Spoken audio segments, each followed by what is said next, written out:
Olá, boa noite. Muito interessante o que eu vou falar neste momento. Mais uma live, mais um estudo. Esses meus estudos ou lives, alguns deles estarei depois transformando em livros. E aqui nós vamos falar sobre o casamento da antiguidade aos dias atuais. Vamos dar uma visão geral sobre este assunto. Inclusive coloquei uma capa aqui no meu trabalho que ficou bem legal. Ó, o casamento da antiguidade aos dias atuais. Uma capa top. Aí nós vamos falar aí, tá? Fiz um PDF completo. Completo em um certo sentido, porque nunca nós temos algo completo, né? Sempre alguma coisa precisa acrescentar. Então vamos falar sobre o casamento da antiguidade aos dias atuais. Nelson Alves de Andrade, sou pastor, né? E também doutor em teologia, eu tenho um PhD em teologia. E vamos falar aqui sobre este assunto. O casamento, eu pediria que vocês compartilhassem aí com outras pessoas, ou colocassem um coraçãozinho, como você queira aí. Expressar-se sobre o conteúdo da live, sobre a explicação da live, pode opinar alguma coisa, né? Comentários sadios. O casamento é uma das instituições mais antigas da humanidade. Ele surgiu antes das leis escritas, antes das relações organizadas e até mesmo da ideia moderna de família nuclear. Sua forma e propósito mudaram ao longo dos séculos, acompanhando transformações culturais, econômicas, religiosas e jurídicas. E sabemos que o casamento da antiguidade não é igual ao casamento de hoje, que é totalmente diferente. É um assunto até bem complexo. Aí nós vamos dar uma resumida sobre o casamento nas civilizações antigas. Na Mesopotâmia, 4.000 a 2.000 a.C., o casamento era um contrato civil entre as famílias. Envolvia-se um dote e acordos econômicos. O amor não era a base. O objetivo era a aliança, descendência e propriedades. A mulher tinha status de esposa legítima, mas o marido poderia ter concubinas. Observem como era a situação. Quando eu disse aqui o amor não era a base, o objetivo era a aliança. Quer dizer, esse contrato, essa comunhão entre as pessoas, né? O casamento era o contrato formal de casamento na Mesopotâmia. E como era esse contrato formal? O casamento na antiga Mesopotâmia não era um ato religioso ou romântico. Era, acima de tudo, um contrato jurídico e econômico entre famílias. Por isso, o documento que oficializava essa união era extremamente importante. Eu fiz um apanhado, fiz uma pesquisa, tá? Porque este meu trabalho aqui, essa minha pesquisa, depois talvez eu possa transformar no e-book. Inclusive já tem os capítulos aqui separados. A seguir, veja como funcionava esse contrato formal. Registro em taubinhas de argila. O contrato era escrito em cuneiforme, sobre taubinhas de argila úmida, por escribas autorizados. Depois era seca ao sol ou queimada, tornando-se permanente. Então vejam que era realmente um contrato, era um documento na escrita cuneiforme, mas era registrado de tal maneira que tornava-se permanente.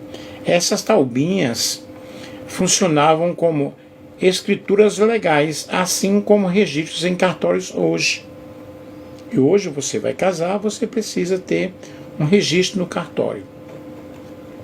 Havia participação das famílias. Isso eu estou falando da Mesopotâmia, dando apenas um resumo, não me aprofundando em cada país aí, né? O casamento era decidido apenas pelos noivos. Envolvia o pai do noivo, o pai da noiva, um escriba, que era um funcionário oficial, e testemunhas públicas. As famílias negociavam os termos. Quais eram os elementos obrigatórios do contrato? Vejamos, pois. Os contratos incluíam vários pontos. Os dotes, shiriktu, era o bem que a família da noiva entregava a ela e passava a ser administrado pelo marido, mas pertencia legalmente à esposa, porém na administração do marido. O preço da noiva, terhatun, era uma compensação econômica que o noivo pagava à família da noiva. Não era uma compra, mas uma garantia de responsabilidade. Os direitos e deveres da esposa e do marido, por exemplo, obrigação de fidelidade da esposa, obrigação do marido de prover sustento, proteção do dote da esposa, punições caso o marido a abandonasse injustamente, penais e cláusulas de separação. Como era que poderia haver separação? Os contratos incluíam regras como: se o marido abandonasse a esposa, pagaria multa. Se a esposa fosse infiel, poderia ser repudiada. Se algum dos dois desaparecesse, havia um prazo legal para dissolver a união. O casamento como contrato civil não religioso. Embora deuses fossem citados como testemunhas simbólicas, o casamento não era realizado em templos, e sim na casa da noiva, com um banquete ou em espaços públicos. Era um evento familiar, mas o documento legal é que validava a união. A estrutura típica de um casamento mesopotâmico. Um contrato formal de casamento geralmente seguia essa estrutura: nome do noivo e da noiva, nome dos seus pais, valor do preço da noiva, descrição do dote, direitos da esposa, deveres do marido,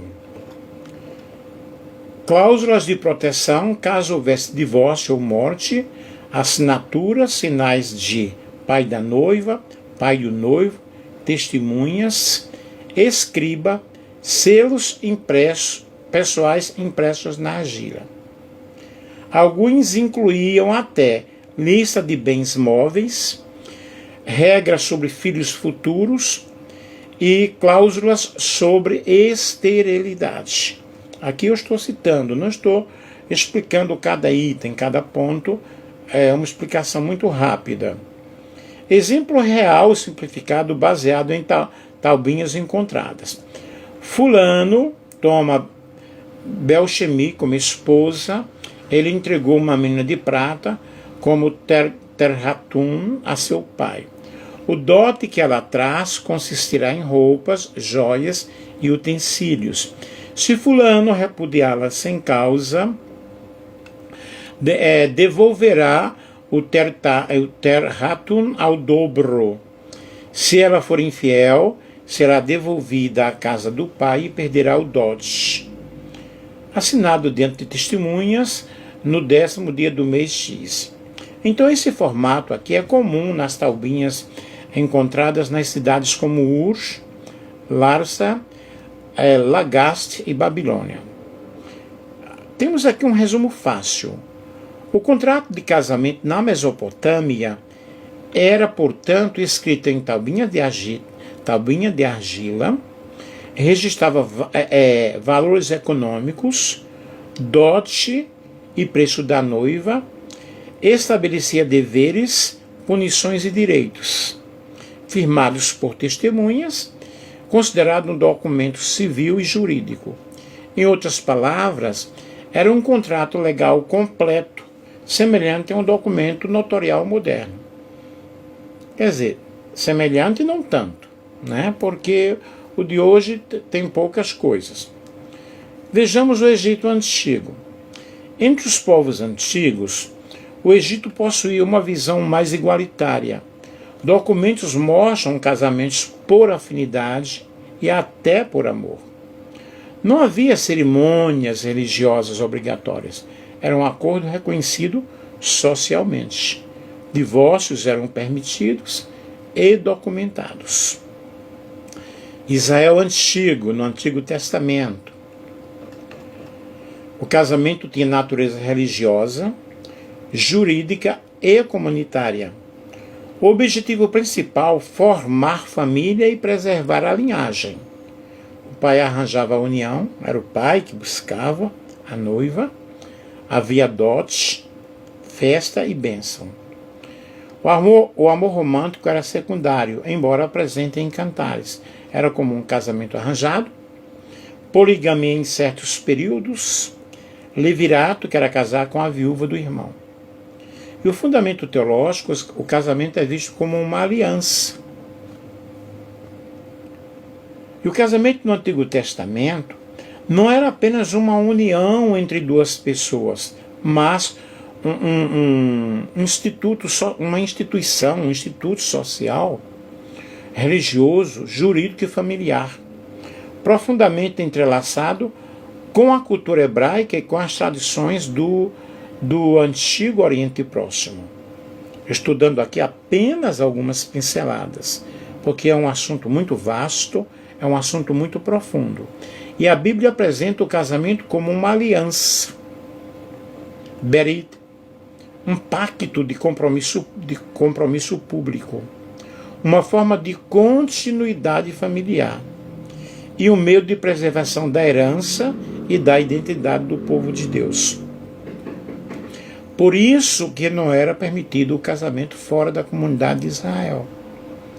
O casamento teria que haver entre eles, não com outros povos. Vamos detalhar cada aspecto aqui com um pouco de profundidade. A origem divina do casamento. A narrativa de Gênesis 2 mostra que o casamento tem origem em Deus. Não é bom que o homem esteja só. Gênesis capítulo 22, versículo 18. Portanto, deixará o homem, seu pai e sua mãe, e unir-se à sua mulher. Gênesis capítulo 2, 24. E se tornarão uma só carne. Só que nós vemos ali, no caso do Éden, o casamento foi o quê? Foi uma união entre eles. Tinha documento, tinha assinatura.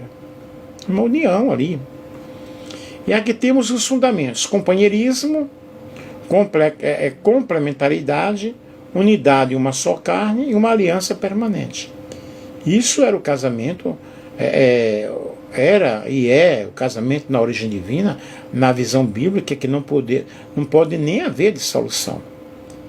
Mas é um assunto muito complexo, é um assunto bem atual, também um assunto antigo, mas de muita profundidade, e mudou tudo. Houve uma mudança completamente. E o casamento como aliança, embora o Antigo Testamento não use explicitamente a palavra berit para casamento, vários textos mostram o casamento como uma aliança sagrada, algo permitido por Deus.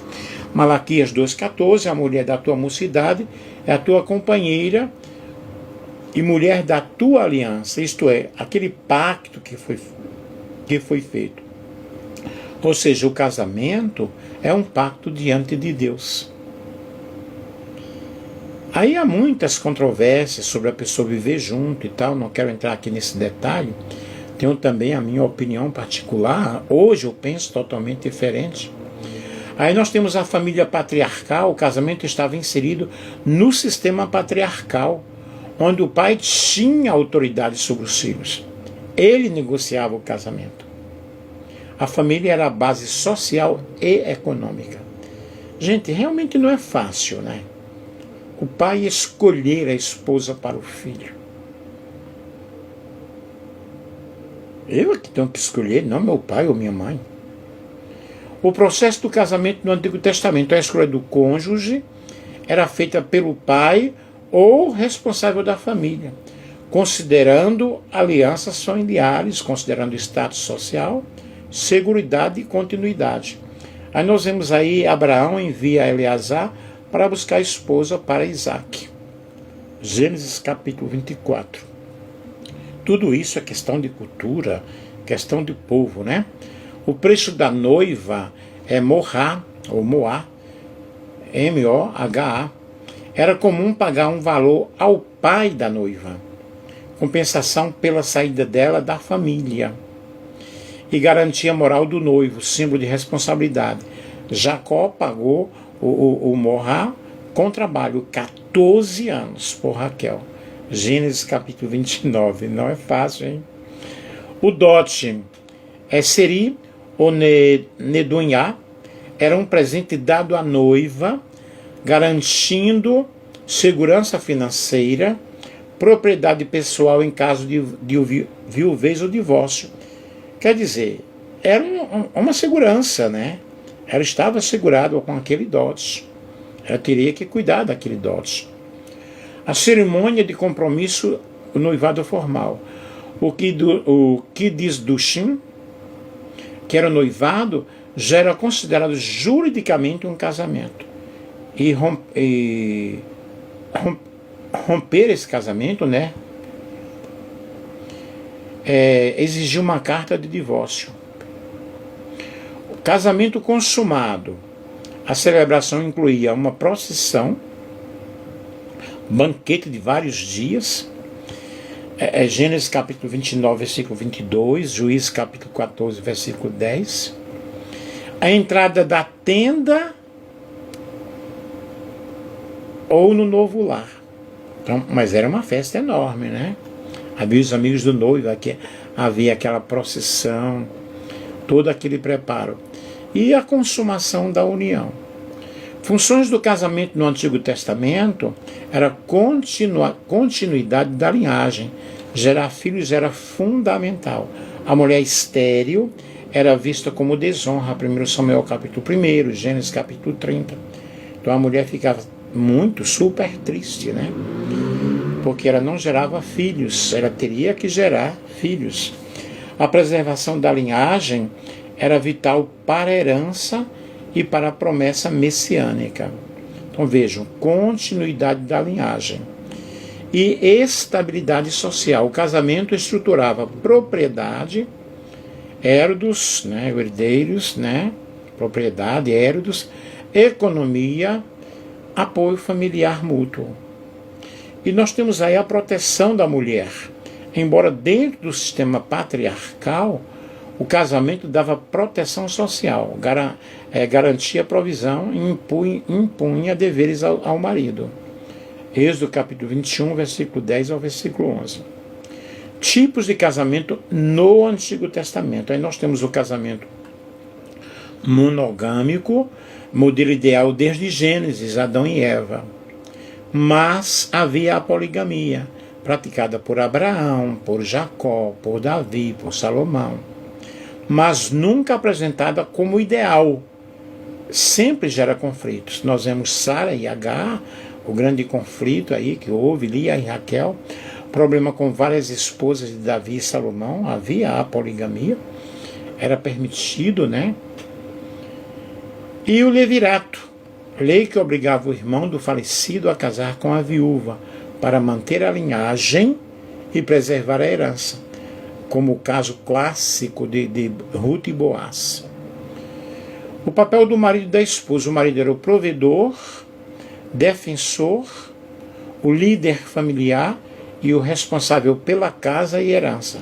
A esposa administrava a casa, educava os filhos, tinha papel econômico importante. Nós vemos isso em Provérbios capítulo 31. Mas era toda uma liderança do marido, né? E a mulher era a doméstica do lar, o homem era o provedor. O amor conjugal, embora muitos casamentos fossem arranjados, o Antigo Testamento registra amor profundo, como Isaac e Rebeca. Nós vemos isso em Gênesis capítulo 24, Jacó e Raquel, Gênesis capítulo 29, Cântico dos Cânticos celebra a sexualidade e o amor. O Cântico dos Cânticos fala algo muito especial sobre o amor. E o divórcio no Antigo Testamento permitido, porém regularizado. Era regulado. Deuteronômio 24, capítulo 1 ao capítulo 4, ao quarto versículo. E Jesus explica depois, por causa da dureza do vosso coração, em Mateus capítulo 19, versículo 8. Nunca foi, na realidade, o ideal divino, mas a permissão divina, né? E o casamento como símbolo da aliança de Deus. Os profetas usam o casamento como uma metáfora espiritual, mostrando Deus, o marido fiel, Israel, a esposa fiel, Oséias, Jeremias, Ezequiel, falam muito bem sobre isso. E isso mostra a fidelidade divina, o amor, graça mesmo após infidelidade, né? E o casamento do Antigo Testamento é um tema riquíssimo, que envolve muito estudo, muita pesquisa. Eu estou aqui lançando apenas um resumo, né, de um estudo que eu estou preparando, de um livro que eu estou preparando. E a teologia apresenta a aliança e o propósito divino. A história apresenta as tradições do Oriente, do Antigo Oriente. A sociologia mostra a estrutura familiar e a espiritualidade mostra o símbolo dessa relação entre Deus e o seu povo. Ele nasce como uma instituição sagrada, estruturada em compromisso, responsabilidade e amor. Vejamos na Grécia Antiga. Era uma estrutura patriarcal, foco na continuidade da cidadania. O amor romântico era buscado fora do casamento. O matrimônio era uma instituição formal. Apenas eu estou lançando aqui sobre a Grécia Antiga, pincelando, né? Não estou falando como realmente deveria ser falado, mas para que vocês possam ter essa ideia. Na Roma Antiga, deixa eu pegar minha garrafinha de água aqui, somente eu tomo, né?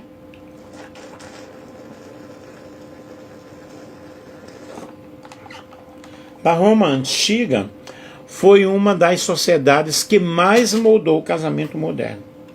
Existiam 3 tipos principais. O confareatio, rito religioso, solene. O coepto, o coemptio, casamento por compra simbólica. E o usus, que era a união estável, coabitação por um ano. Roma introduziu casamento mútuo, consentimento mútuo, início da proteção legal à esposa, direito ao divórcio por ambos os cônjuges. Aninha, tudo bem? Aninha, você é de onde? Deixa eu ver aí, Aninha. É porque não dá para ver o rosto direito, tá? Idade Média e a influência do cristianismo. A igreja passa a regular o casamento. E a partir do século IV, o cristianismo ganhou forma institucional e o casamento foi visto como sacramento, união indissolúvel e vocação divina. Vocês observem, lá desde a Mesopotâmia, lá desde o Éden, como eu estou trazendo esse resumaço desse trabalho, desse conteúdo. E nós vemos agora no cristianismo, né, como um sacramento, como uma união que não pode se desfazer, e uma vocação divina. O amor conjugal ganhou lugar dentro da espiritualidade cristã. Na Idade Média, séculos V ao XV, o casamento passa a exigir a bênção religiosa. Aninha, você é de onde? Murilo entrou aí também, né, Murilo? O casamento passa a exigir a bênção religiosa. A igreja controla impedimentos, idade, consentimentos e divórcios. E a monogamia se torna obrigatória no Ocidente. As famílias ainda influenciavam fortemente a escolha do cônjuge. Se nós fôssemos falar, detalhar ponto por ponto de forma mais abrangente, nós passaríamos aqui um tempão, né? Aí nós vemos no Renascimento, modernidade e a Reforma Protestante. Na Reforma Protestante nós temos Lutero e Calvino, que afirmaram o casamento é instituição civil e não sacramento. Deve haver amor, respeito e parceria. Separação, divórcio permitido em casos específicos. E a modernidade fortaleceu a ideia de casamento por amor, escolha pessoal e valorização da mulher.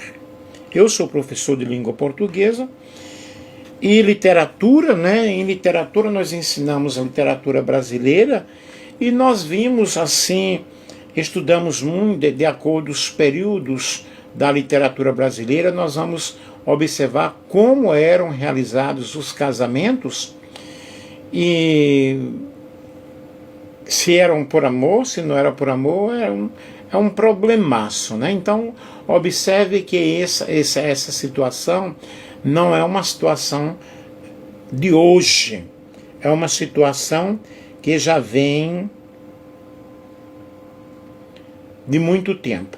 Vamos curtir aí a nossa live, pessoal? Vamos dar algum comentário, algum coraçãozinho aí. Tem poucos coraçõezinhos aí. É um assunto complexo, é um assunto difícil, é um assunto que às vezes para opinar torna-se um pouco confuso, porque a pessoa tem que ter um domínio sobre um assunto, uma visão sobre aquele assunto, né?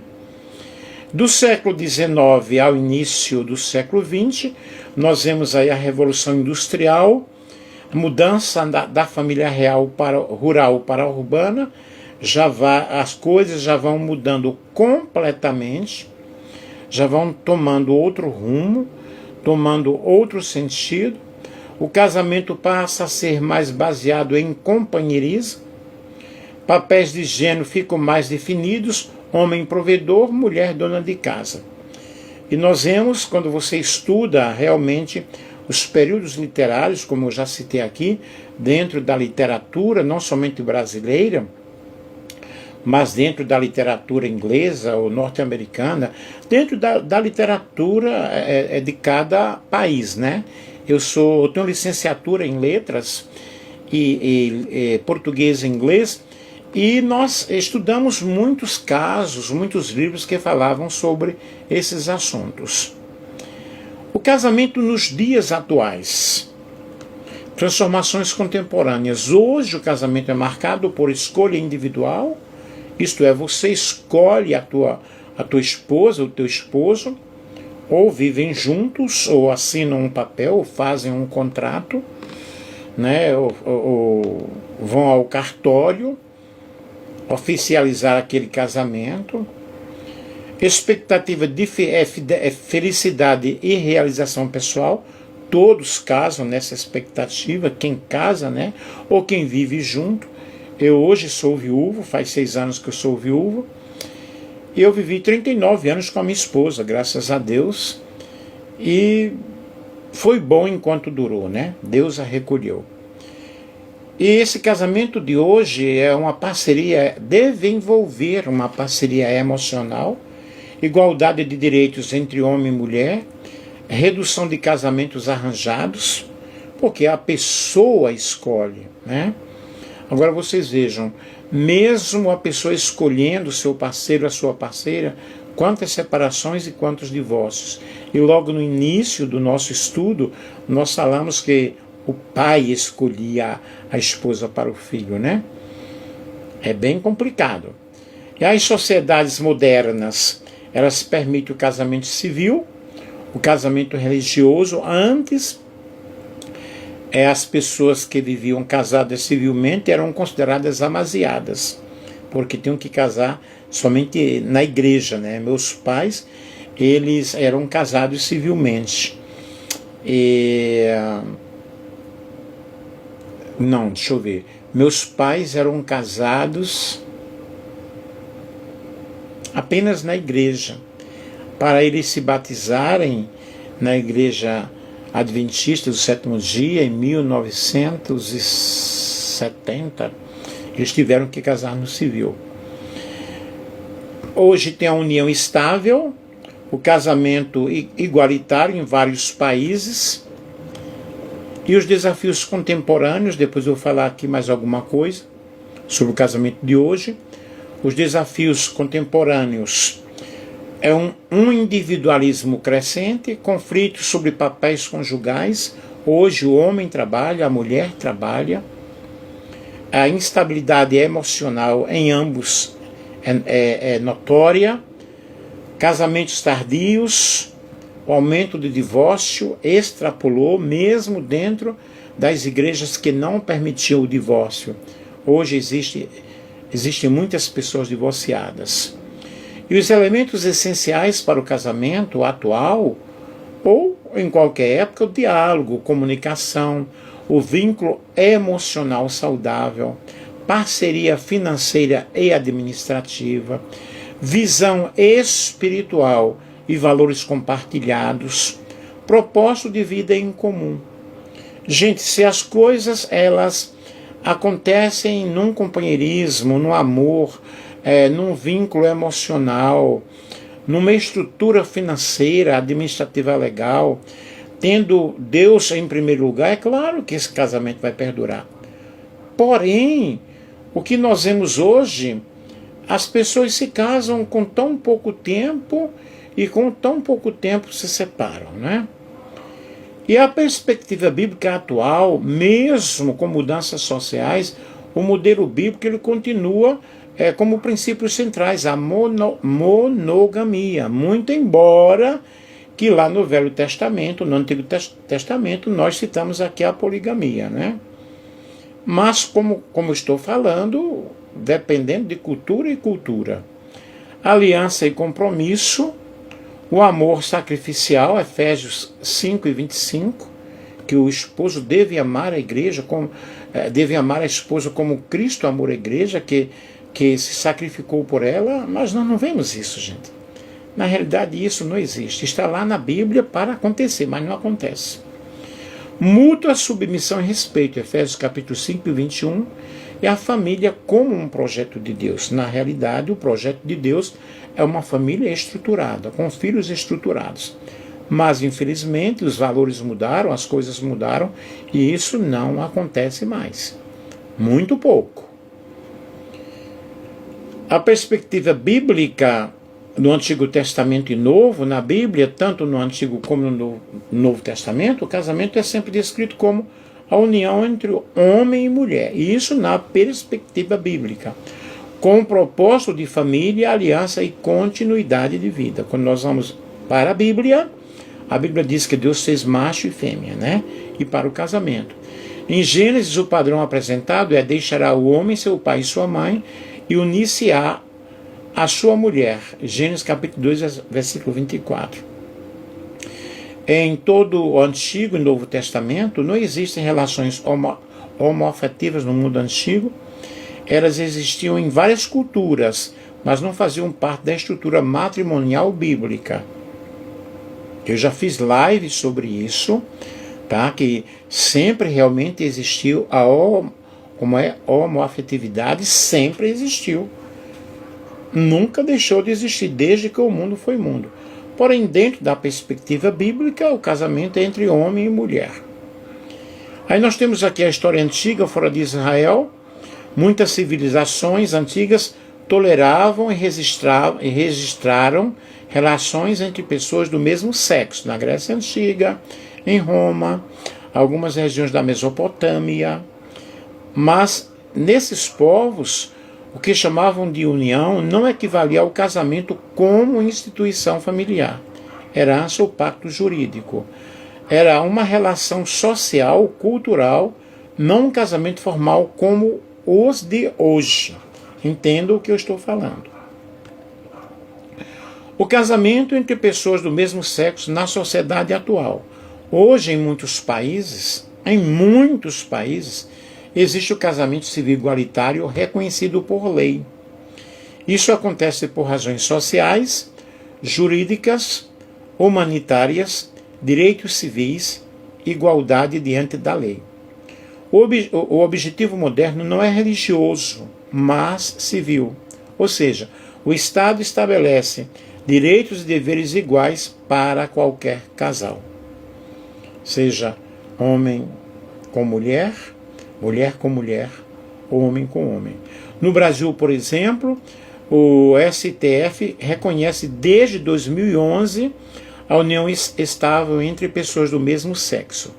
Em 2013, o casamento civil homoafetivo foi liberado em todos os cartórios. Esse casamento é civil, não religioso. Cada denominação cristã decide como lidar com isso dentro da sua fé. É a comunidade religiosa que vai realmente aceitar que existe o casamento religioso homoafetivo em várias igrejas evangélicas, ou em várias igrejas, mesmo não sendo evangélicas.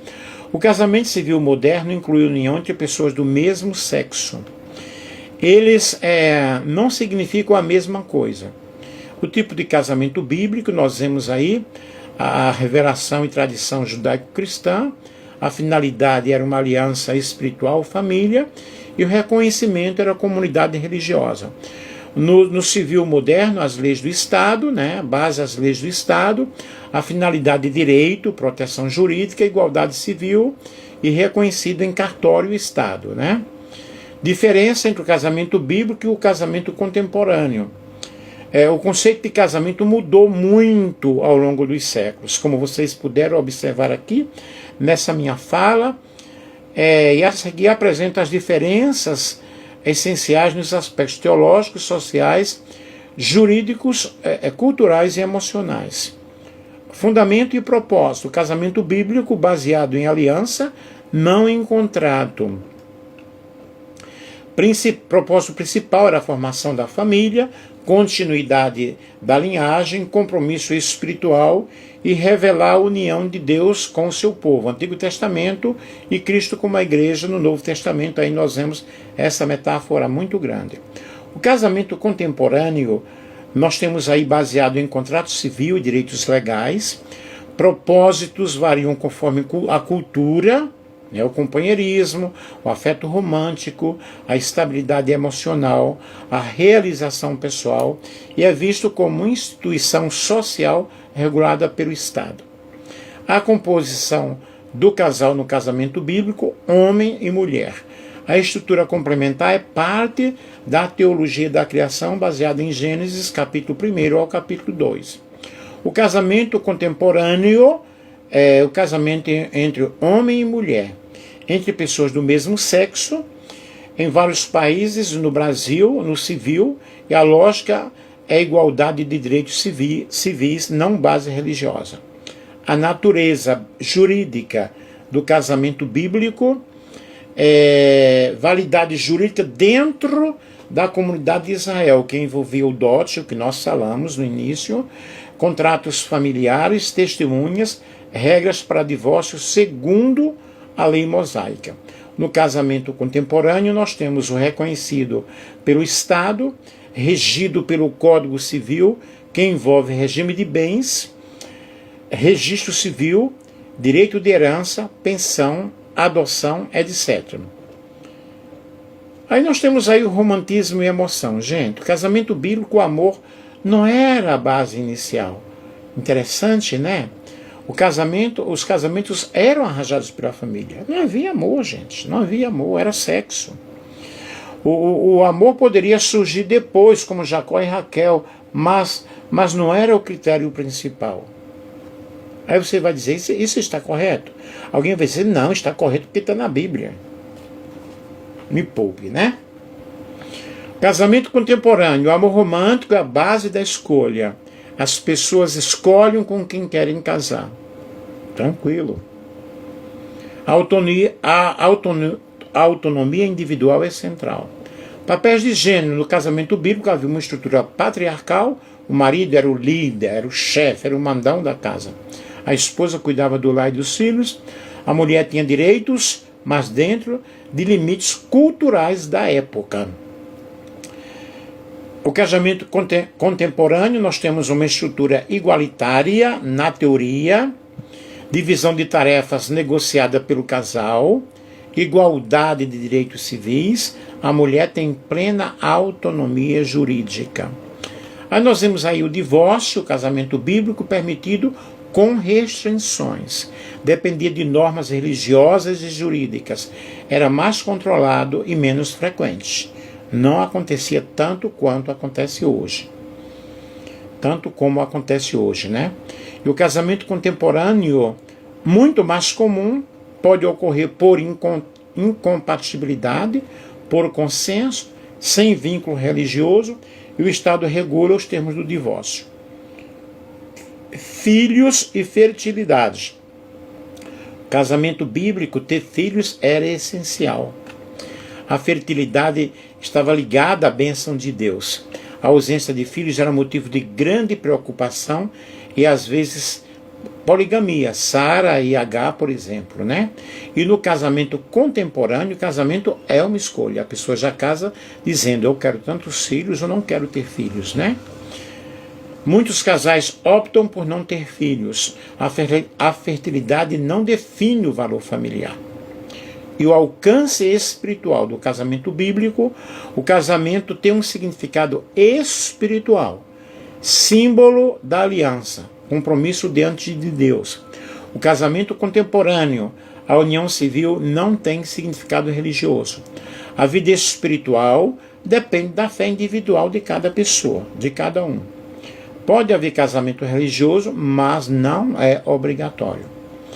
E o resumo final aqui, a base, nós temos aí que o casamento bíblico é uma aliança divina e o casamento contemporâneo é um contrato civil. A estrutura, né, o aspecto aqui, nós vemos a estrutura, casamento bíblico, homem e mulher. Casamento contemporâneo, casais heterossexuais ou homoafetivos. O amor não era fundamental no início. No casamento contemporâneo é fundamento principal. Os papéis no casamento bíblico eram os patriarcais, né? E hoje, na contemporaneidade, igualitários. O propósito no casamento bíblico, família, pacto e fé. E na atualidade, companheirismo e realização pessoal. O reconhecimento no casamento bíblico, a comunidade religiosa. E no casamento contemporâneo, o Estado. O divórcio era restrito no casamento bíblico e hoje é comum, é legal, acontece divórcio todos os dias. Os filhos eram o elemento central e hoje é um elemento opcional.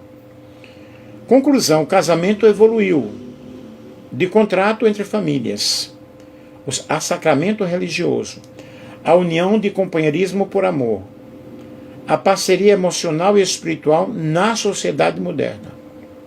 Mas sua essência permanece, um pacto de vida entre duas pessoas que decidem caminhar juntas para formar família, construir sentido e fortalecer a sociedade.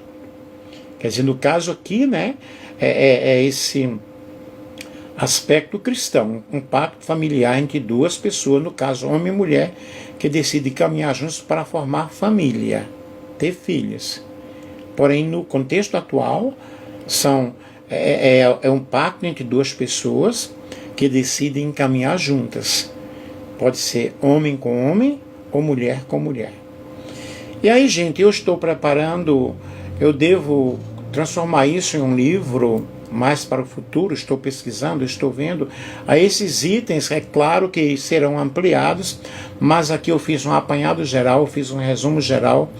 Eu espero ter trazido para você, né, uma boa explicação, que eu acredito que sim, e muitas referências aqui onde eu busquei, né? História Social da Família e da Criança, Philippe Ariès, a Bíblia Sagrada, a Dominação Masculina, Pierre Bourdieu, a História do Casamento, Stephanie Coates, a Origem da Família, da Propriedade Privada e do Estado, Friedrich Engels, História da Sexualidade, A Vontade do Saber, Michel Foucault, Transformações da Intimidade, Sexualidade, Amor e Erotismo nas Sociedades Modernas, Anthony Giddens, A Família, William Golding, As Estruturas Elementares do Parentesco, Claude Lévi-Strauss, A Vida Sexual dos Selvagens, Bonisław Malinowski, Sexo e Temperamento, Margaret Mead, Casamento e Família na História, Christina Parker, Os Excluídos da História, Mulheres, Operários e Prisioneiros, Michelle Perrot, Tabu do Corpo, José Carlos Rodrigues, A Família, o Sexo e o Casamento na Inglaterra Moderna, Lawrence Stone, e outras referências que nós buscamos aí. Eu espero que você tenha compreendido o casamento lá desde o início, lá desde o Éden, Mesopotâmia, Egito, e vai aí falando os dotes, os direitos e tudo mais, até a sociedade de hoje, né? Como as coisas mudaram, como tudo mudou, mas que você pense bastante, você que já está casado, pense bastante, você que não casou, não vou dizer que não case, casamento é bom, mas as coisas mudaram completamente. Mas quando há amor, né? Observa, lá no início não havia amor, gente, pelo amor de Deus. Meu pai escolheu uma esposa? Não. Um beijo, queridos. Um abraço.